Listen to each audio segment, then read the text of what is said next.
नमस्कार दोस्तों, आपका स्वागत है हमारे YouTube चैनल में। अगर अभी तक आपने हमारे चैनल को सब्सक्राइब नहीं किया है तो प्लीज़ आप हमारे चैनल को सब्सक्राइब कर लें। शिक्षकों के लिए बड़ी खबर, यूपी में ट्रांसफर पॉलिसी लागू।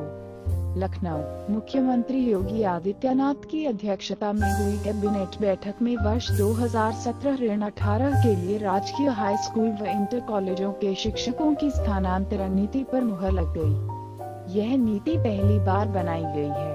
मंजूर की गई नीति के मुताबिक शिक्षकों का स्थानांतरण समायोजन 3 चरणों में होगा और इसके लिए ऑनलाइन आवेदन करना होगा। शिक्षकों के तबादले के लिए जिला या तहसील मुख्यालय से दूरी के आधार विद्यालयों को 3 जोन में बांटा जाएगा। 58 साल की आयु पूरी कर चुके शिक्षकों को एचएच जिले में तैनाती दी जाएगी। खबरों के अनुसार पहले चरण में अतिरिक्त सरप्लस घोषित किए गए शिक्षकों का समायोजन होगा। जिस शिक्षक ने कार्यरत विद्यालय में बाद में कार्यभार ग्रहण किया है उसे पहले अतिरिक्त घोषित किया जाएगा। अतिरिक्त घोषित किए गए शिक्षक को ऑनलाइन आवेदन कर समायोजन के लिए विकल्प देना होगा। उसे राजकीय हाई स्कूल, इंटर कॉलेज के विषयवार रिक्त पद पर तय वरीयता के अनुसार समायोजित किया जाएगा। समायोजन स्थानांतरण के लिए शिक्षकों की वरीयता गुणवत्ता अंक के आधार पर तय होगी। अतिरिक्त शिक्षकों के समायोजन के बाद बचे हुए पदों पर दूसरे चरण में 4 श्रेणियों के शिक्षकों को तय गुण के आधार पर वरीयता क्रम में उनके अनुरोध पर तबादला किया जाएगा। इनमें वे शिक्षक शामिल होंगे जिनके पति या पत्नी सेना या अर्धसैनिक बलों में नक्सल प्रभावित क्षेत्र या सीमा पर तैनात हैं। वे शिक्षक भी शामिल होंगे जो असाध्य रोग से पीड़ित हैं।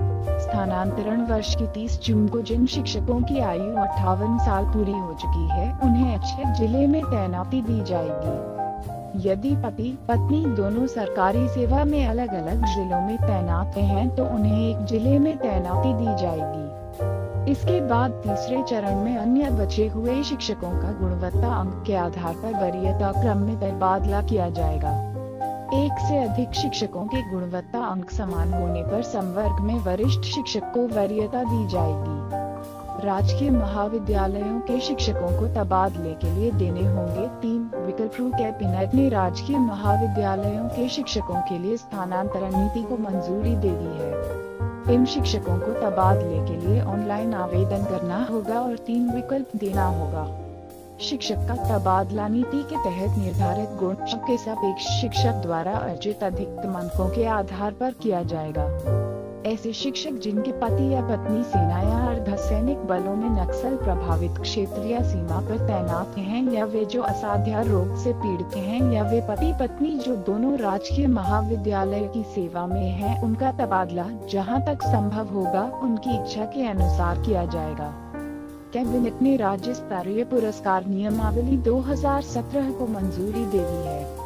नियमावली के तहत पुरस्कार के लिए दिव्यांगों की प्रत्येक श्रेणी में 1 या 1 से अधिक उप श्रेणियां होंगी। नियमावली में विभिन्न श्रेणी के पुरस्कारों के लिए मानदंडों व कैलेंडर के निर्धारण के साथ ही चयन की प्रक्रिया भी तय कर दी गई है। इस पर करीब 13 लाख रुपए का खर्च संभावित है। वर्ष 1995 में समाज कल्याण विभाग से अलग करके दिव्यांग कल्याण विभाग का गठन किए जाने के पहले से दिव्यांगता के क्षेत्र में उत्कृष्ट कार्य करने वालों को सम्मानित व पुरस्कृत करने की व्यवस्था रही है। विभाग के गठन के बाद वर्ष 2000 में पुरस्कार की नकद राशि 1000 से बढ़ाकर 5000 रुपये की गई थी।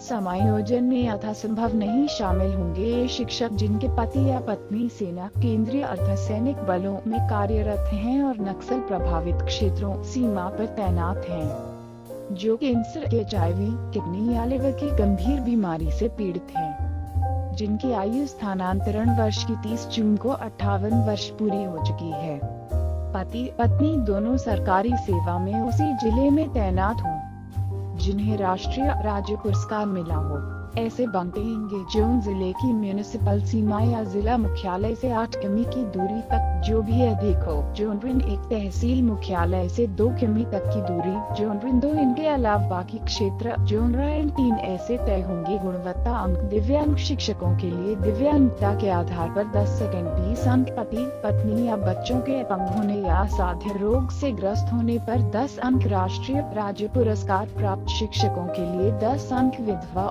अक्षता महिला शिक्षक के लिए 10 अंक। विदुर शिक्षक के लिए 10 अंक। महिला शिक्षक के लिए 10 अंक। जोन ऋण 3 में तैनात शिक्षकों को प्रत्येक वर्ष की सेवा के लिए 2 अंक और अधिकतम 10 अंक। जोन ऋण 2 में तैनात शिक्षकों को प्रत्येक वर्ष की सेवा पर 1 अंक, अधिकतम 10 अंक। शिक्षक की आयु के अनुसार प्रत्येक वर्ष के लिए 1 अंक, अधिकतम 58 अंक।